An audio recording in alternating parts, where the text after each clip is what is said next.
Hey guys, so I thought I would show you my method of how I put the binding on my quilts right quick. I know it's not traditional, and I know there's 100 ways of doing it. This is just what seems to work really well for me.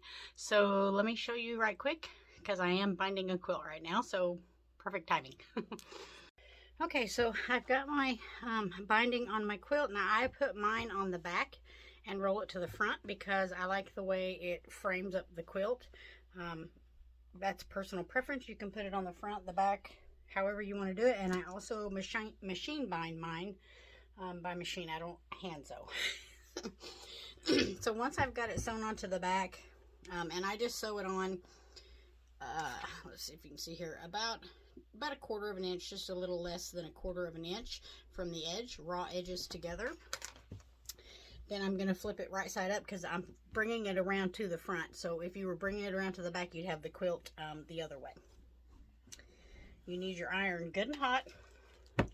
And I will pull the binding out here and iron it from the top. And just to kind of give it a crease, you could iron it from the back, but I just do all of this right here from the front. And then my secret weapon is Elmer's washable white school glue. This stuff is just amazing. So I take a thin bead and run it just inside of my stitch line there, all the way down. And it just, like I said, you don't need a whole lot. Don't glob it on there. If you do glob it on, it's no big deal. You can just take your finger and wipe some of it off. But I'll just make a line all the way up there to where I started. I got a little there, so I just wiped it off. Now you're going to take your iron. No steam. You want to use a dry iron. But I'm going to fold this over to where I want it and just set the iron on it. And go down here and iron it. The iron, the heat, dries that glue almost instantly. And let me turn you guys just a little bit. So oh, sorry. But it dries it almost instantly. And now your binding is stuck down. So I just go over it a little bit. And since I'm up here folding it over, I can see how wide it is. So if you want it a little more narrow, you know, you could just fold it over more narrowly. Or if you wanted it, you know, more wider, you could fold it over and pull it tighter. I don't. I just, so it's about a little over a 1/4 of an inch on the back, and then probably 3/4 of an inch here on the front. But because I'm doing it this way, I can make sure that this is even all along here. I've tried the methods where you just sewed it on and you pulled it around while you were sewing, and it never fails. It's always wavy. I hate using pins. If I don't have to pin, I won't. And so I don't pin it. The clips, you know, this is like, this particular quilt here is a big twin. I don't have enough clips to go all the way around. This just works out perfectly. And because I'm using the washable glue, I always give my quilts the first wash so I can make sure that none of the colors run. This is just going to wash right out. Dries clear. So even if you get outside of this a little bit, it's no big deal. If you do get some on your iron, on the bottom of your iron, just wipe it off with a damp cloth once the iron is dry. Easy peasy. So yeah, so that is what I use. I will do just a little bit more so you can see again. So you can see here, I just sewn that on. I haven't done anything to it. And I'm just going to pull it out so that that seam on the back side will be nice and flat. And then just pull that out as I go and press it. And that gives it a pretty good, you know, that gives that seam a good press down. If you have any loose threads, now is the time to gather those up. But then I'll just take a small little bead of glue here. And, you know, I'm no artist, so my glue is all over the place. You know, I don't do it like exactly straight. It's all right. It works. So now I can see how far over I want to roll that, and then just use my iron. And yeah. So now when I get ready to go to the machine with it, it's already all glued down, and it's gonna stay. So I can just zip right down, and it doesn't take any time to finish sewing it on after this. Let's see if I can pull this up here. but you can see it's on there. I mean, it's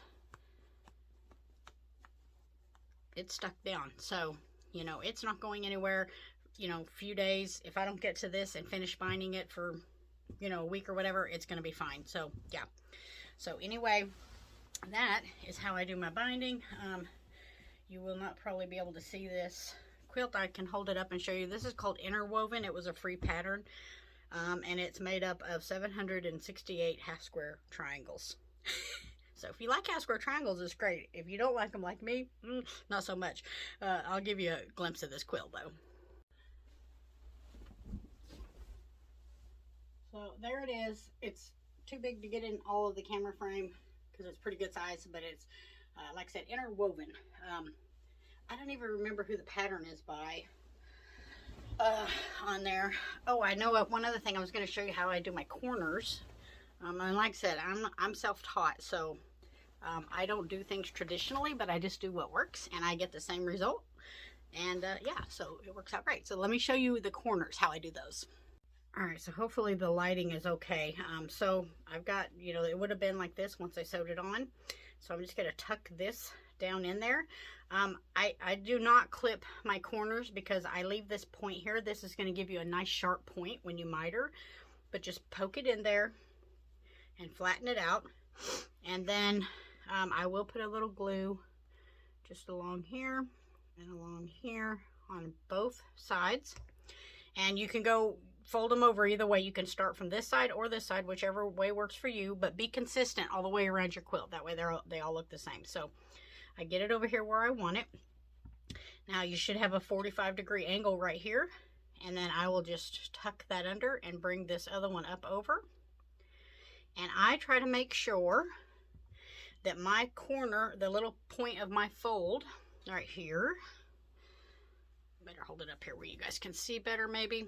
Yeah, the lighting is just going to be terrible. So anyway, I just try to make sure that the corner of the fold on this second piece that I come over the top with meets with the side edge of this particular piece here, because I sew mine on really close to that edge.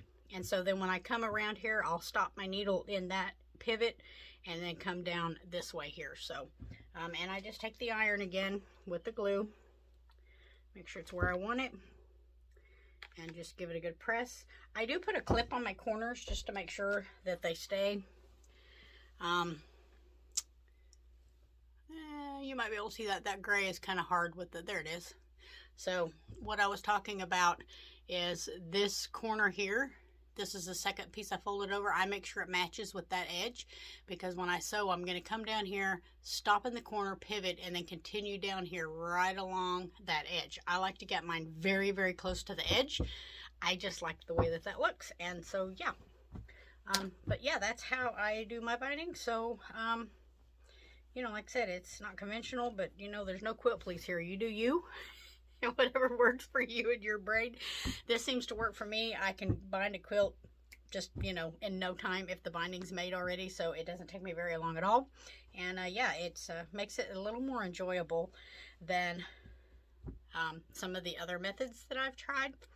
I got to where I just really did not want to put binding on at all, even though I do it by machine, because they were so time consuming. I want it quick, but I want the professional look. And other than it being on a machine, looks just as good as anybody else's. So, yeah. All right. Have a great day, guys.